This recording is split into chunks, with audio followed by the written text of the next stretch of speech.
Hi mga kaibon! Welcome back po sa channel natin. Iba at iba pa sa mga hindi pa po pala nakasubscribe dyan, ano pang hinihintay nyo? Subscribe na po kayo. At syempre, pakihit na rin po yung notification bell para updated po kayo sa mga bagong video na ina-upload natin every week mga kaibon. At yung FB page po pala natin mga kaibon, huwag kalimutang i-like, follow, and share din mga kaibon. Kasi nga, ang update is parating nandun. Pag namigay tayo ng itlog na fertile, inakay o ibon, dun po ang update natin parati mga kaibon. At sa mga Shopee supporter po pala natin na walang sawang sumusuporta sa shop natin, maraming salamat po sa inyo. At yung link po nandito lang parati sa mga video natin, nakapost lang po yan parati mga kaibon. At isang click nyo lang, pwede na rin kayong mag-order para masubukan yung produkto natin mga kaibon. Okay? Yung week na to mga kaibon, napakaganda ng topic natin mga kaibon. Kasi yung topic natin ngayong week na to is actually katanungan din to ng isang kaibon natin. Ano daw yung magandang parisan at ano daw yung posibleng ilabas ng parisan na yun. Hindi specific yung tinanong ng kaibon natin, pero sige, magbibigay tayo ng mga parisan. Simple lang at medyo may dating na parisan. Tapos bibigyan natin pwedeng ianak ng mga parisan na yun mga kaibon. Okay? Pero syempre, bago natin i-discuss ang napakagandang topic natin, magsha-shoutout muna tayo sa mga kaibon nating walang sawang sumusuporta sa channel natin. Okay, ngayon syempre mga kaibon, shoutout na po natin ang mga kaibon nating walang sawang sumusuporta sa channel natin. Unang-una sa lahat, PPSM Birds Incorporated, kay kaibon Sir Dicky Lenon, Ariel de las Armas, yung kaibigan niya, kay Aldrin Martinez, Dan Katian, Rolly Villegas, Ann Pauline Avery, Babaero Line ng Nueva Ecija, Silvero Magbanwa, Elis Remento ng Pampanga, Angelo Villana ng Cabanatuan, Emil Brian Rivera, kay kaibon Jobert Casal JTV, pasuporta din po, kay Riden Bautista, Azalea Hartman Avery, kay kaibon Chris Bunda, shoutout din po kay kaibon Elmer Sinidosa ng Binangon Rizal, Jeng and Betchay ng Tondo, Edge 0529, Billy Rona Mini Avery, Frank Aguilar ng Binangon Rizal, kay kaibon ENZ Mini Avery ng Gapan, kay June Ramos ng Bukawe, kay Eric Magbanwa ng Tanay Rizal, kay kaibon Gilbert Tapar, kay Barry Baryon, kay kaibon Roel Mitante, kay Nino Sepris, kay kaibon Santos Avery, kay kaibon Gio Mini Avery, Family Esperagera, kay na Rowena James Betchay, kay kaibon Genesis Runtos, kay Nino Luis, kay kaibon Jaidet Ibuna ng Taguig Guadalupe, shoutout din po kay BUDJ Avery ng Bacolod, kay kaibon Julius Caneza, at kay kaibon Giselle Kaerlang ng Paniki Tarlac. Maraming salamat po sa pagsuporta nyo mga kaibon. Okay, ngayon syempre mga kaibon, i-discuss na po natin yung request ng isang kaibon natin na ano ba daw yung magandang parisan at yung mga pwedeng ilabas ng parisan. Wala specific na sinabi kung ano yung parisan na gusto niya, sinanong niya lang kung ano yung mga magandang parisan. Okay mga kaibon, magbibigay lang po tayo ng example. Unang example natin dito is parisang back to back Power Blue Opa Split Ino. Napagandang parisan nito mga kaibon. Actually meron tayo yung parisan nakaraan at yung itlog na napamigay natin na fertile. At sa parisan na to mga kaibon, napaganda ng nilabas. Ang nilabas ng parisan na to is isang albino opa. Napaganda. Possible blue 2 na yon mga kaibon. Kasi back to back Power Blue yung parents. At mag-anak ng Crimino Opa. Napaganda ng inanak, Crimino Opa. Tapos ang dalawang kapatid is Power Blue Opa, possible Split Ino. Yun po ang posibleng ianak ng parisang back to back na Power Blue Opa split sa Ino mga kaibon. Okay? Okay, ang sunod na parisan na i-discuss natin mga kaibon is albino opa at ang kapares niya is lutino opa split sa Power Blue. Ito yung sure split sa Power Blue mga kaibon ha. At yung mga pwede nilang ianak, kasi meron na tayong parisan noon mga kaibon, Ang usual na inaanak ng ganitong parisan mga kaibon is Crimino Opa. Karamihan talaga ng inaanak nito sa parisan natin is Crimino Opa. Naglalabas talaga ng Crimino Opa. Naglalabas din siya ng Lutino Opa. At naglalabas din siya ng albino din mga kaibon. Tatlo yung nilalabas nung parisan natin na albino Opa, tapos yung kapares niya Lutino Opa split sa Par Blue. Kahit magbaliktad doon mga kaibon, ibig sabihin kuwari ang albino Opa yung cock, tapos yung Lutino Opa split Par Blue yung hen. Kabaliktaran nun is Lutino Opa split Par Blue yung cock at yung albino Opa yung hen. Okay lang yun mga kaibon. Same result pa rin yun mga kaibon. Ganun pa rin po yung mga posibleng ianak ng parisan na yun. Okay, ang pangatlong parisan na isa-sample natin mga kaibon, pumunta naman tayo sa mga aqua na. Tapos may mga karga na sila. Kasi tinatanong din to parati sa atin mga kaibon. Ano daw ang ilalabas ng aqua o paino? Tapos ang kapares niya is Crimino Opa. Napagandang parisan yan mga kaibon.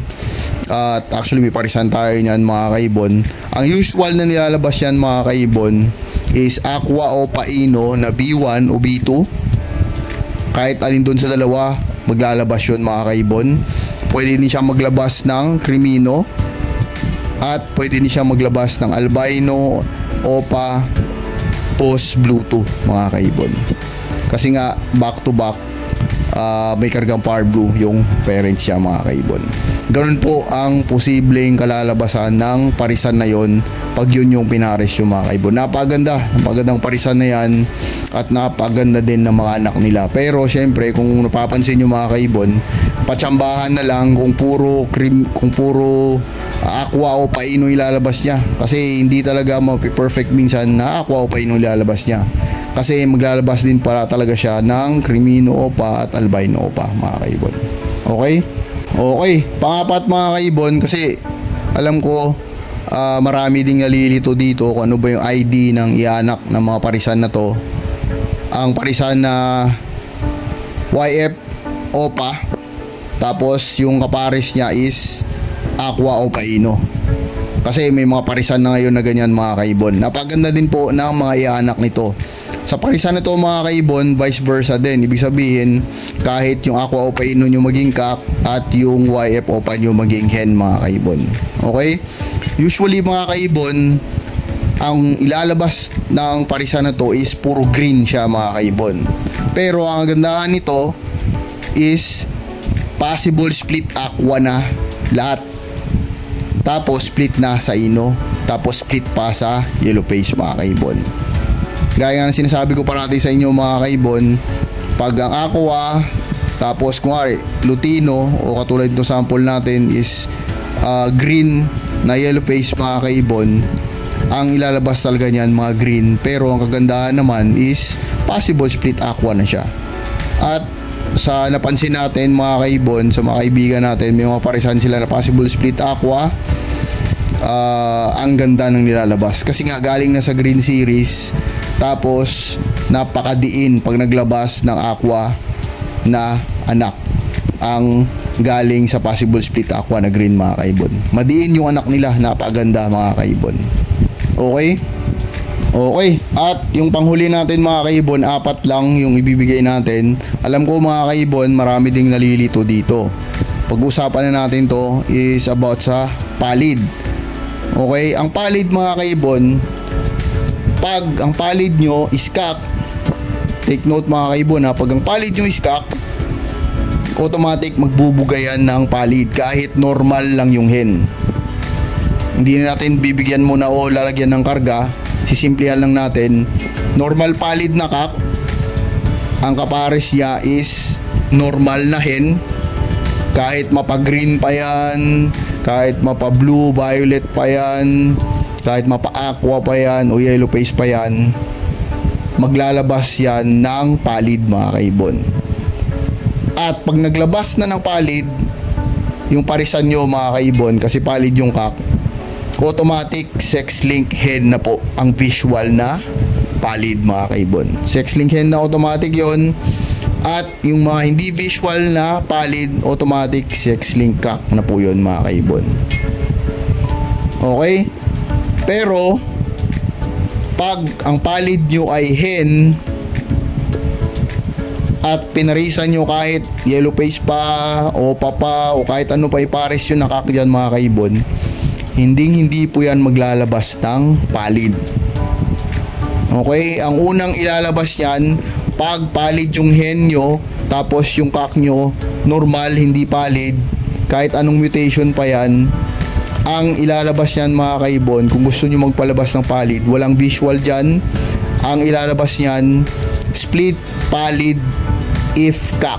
Pag nag-cock, dun palang kakarga si palid, parang sa faded din. Ganun din yung laruan niya mga kaibon.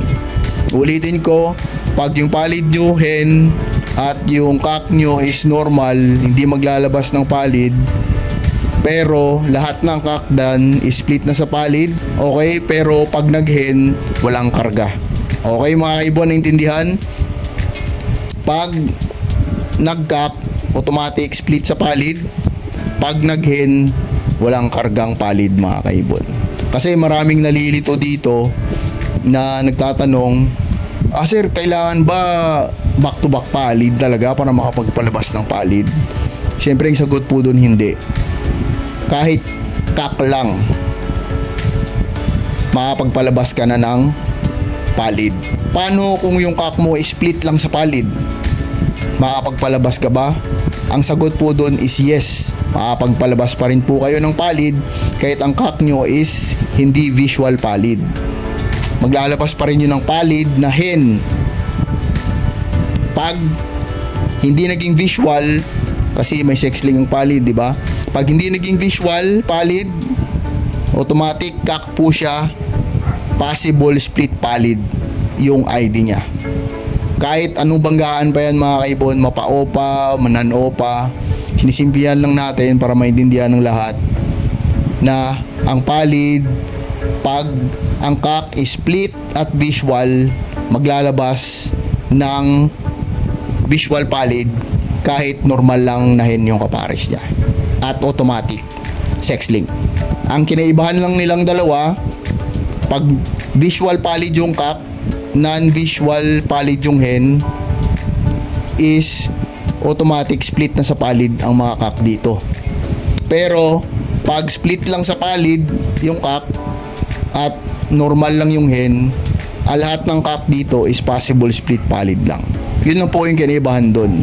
Pero lahat ng hen sa dalawang yon is automatic palid na po mga kaibon. Yun yung kagandahan doon mga kaibon. Yun yung kagandahan ng palid. Pero kung gustong makapagpabuga ng cock na palid, syempre yung parisan nyo is visual maganda, or split visual. Visual palid yung hen, visual palid yung cock, o split palid yung cock, visual palid yung hen. Kung gusto nyo makapagpalabas ng cock na palid, medyo mahaba-habang proseso din siya mga kaibon. Okay? Kung may tanong pa kayo mga kaibon tungkol sa parisan, na kung ano yung posibleng ilalabas niya, at kung maglalabas ba yung parisan na to o yung ibon na to, ano po ba ang dapat gawin, comment down below lang po mga kaibon. Try nating sagutin. At sana po nag-enjoy kayo sa munting topic natin ngayong week na to mga kaibon. Nag-Ilonggo pa ako dun Maraming salamat po. See you next time. God bless po sa buong pamilya nyo, sa mahal nyo sa buhay, ibon at iba pa po.